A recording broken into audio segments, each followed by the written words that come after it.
Selenium Grid came into existence in 2008. WebDriver was merged with Selenium RC in 2009. So earlier it was Selenium RC and then they have created WebDriver. In 2009 they have merged both of them.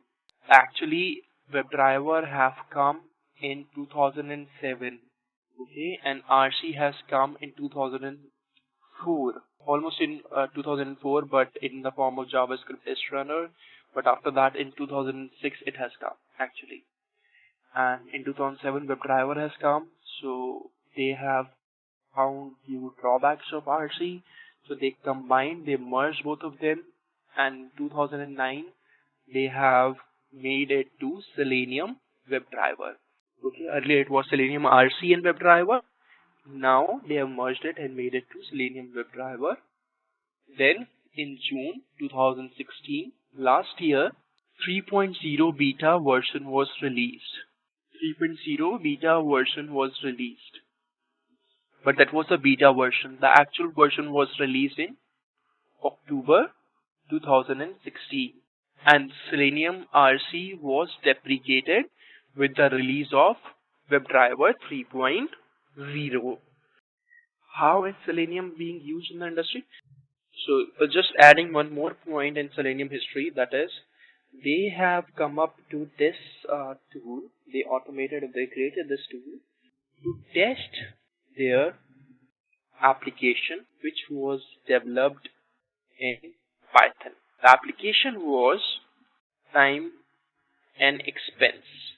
So this is the application name, Time and Expense application. They were working on that, which was developed in primarily in Python, DHTML. It was primarily developed in Python DHTML, and then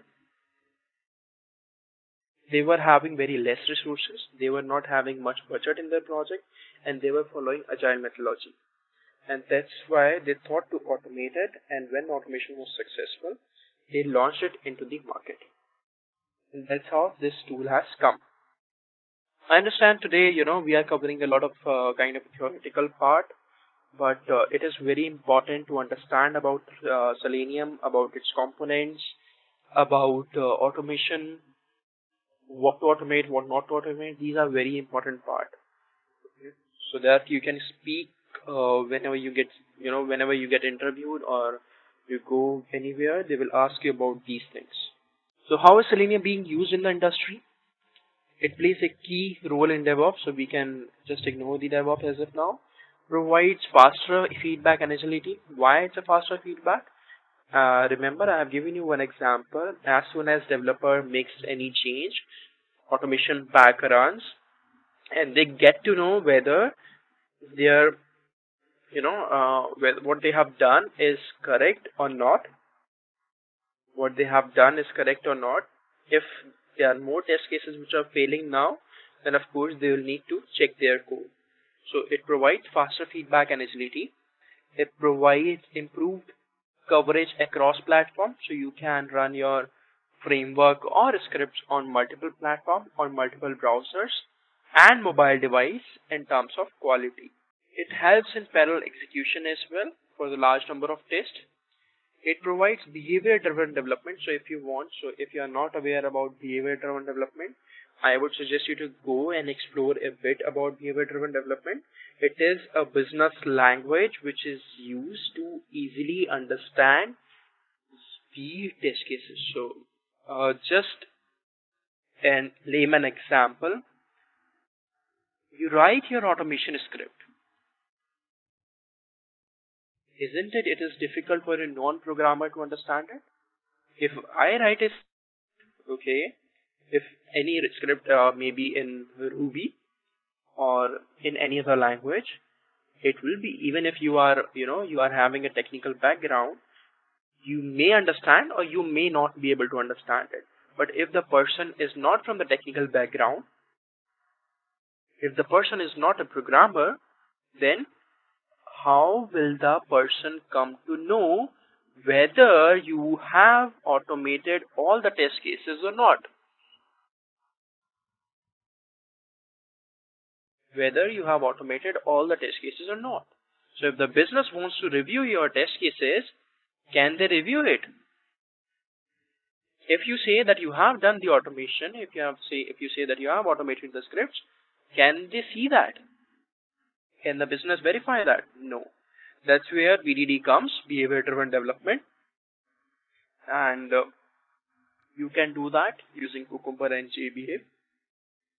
These are the separate tools. Supports mobile test automation along with Appium. So you can do mobile testing, you can automate your mobile application using Appium. Okay, so the features of Selenium. Of course, we have already discussed all these features. Let's go ahead and at all these features in a fast mode. Helps to create a robust regression automation suite for web application and mobile application. Supports automation across many browsers.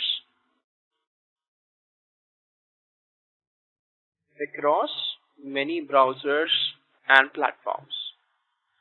Supports parallel execution using Selenium Grid.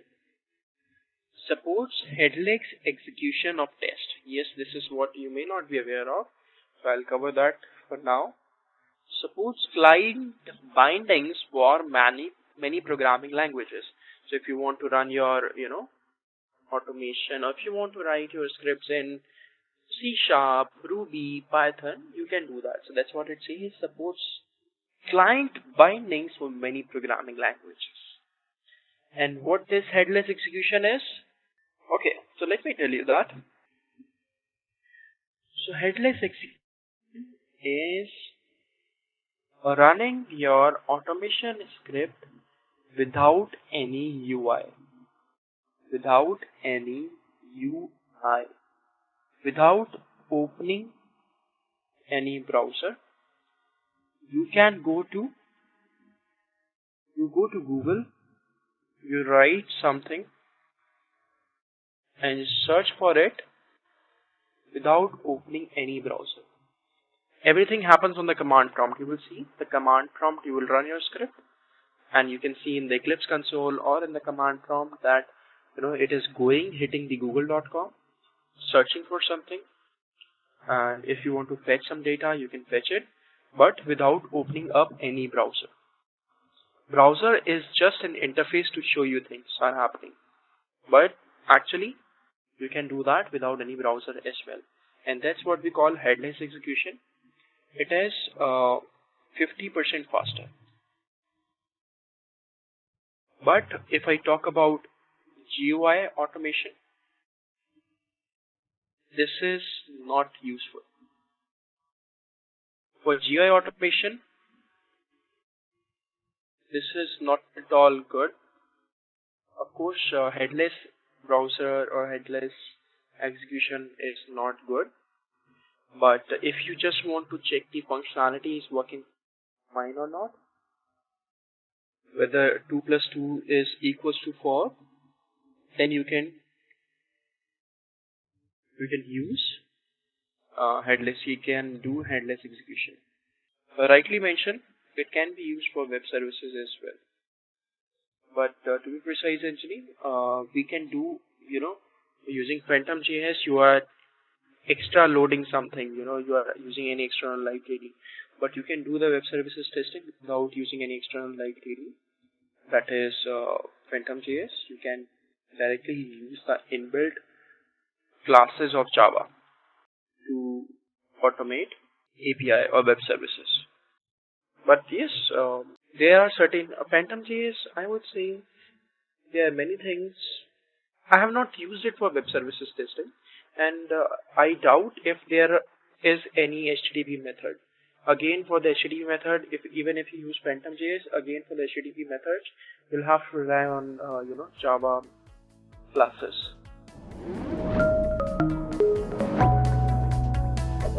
Hi there, if you like this video, subscribe to the Simplilearn YouTube channel and click here to watch similar videos. To nerd up and get certified, click here.